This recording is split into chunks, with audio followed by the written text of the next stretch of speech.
pasar a toda la gente. Y también un fuerte aplauso para nuestros amigos de Protección Civil, que aquí nos han acompañado los 2 días. Que se escuche ese aplauso y esa porra.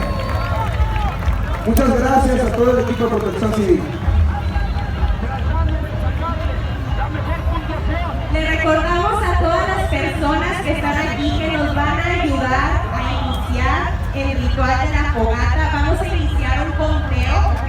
De 10 al 0, ¿ok?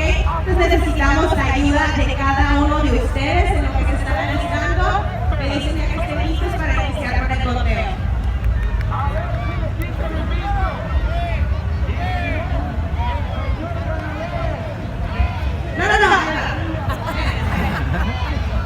Nosotros les decimos, Cala, espérame, voy a mirar el cuervo.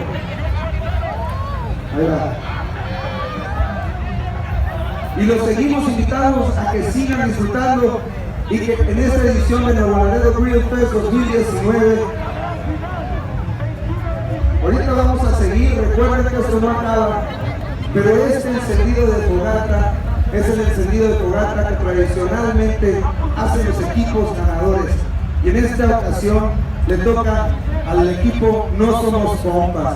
Que se escuche otra vez ese fuerte aplauso.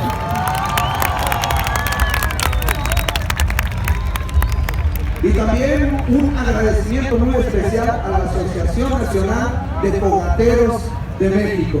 Que también ese aplauso para la Asociación Nacional de Fogateros de México, hombre. Oigan, si alguien trae carnita ya al final, nos avisan aquí la primera, no hay problema. 10, 9,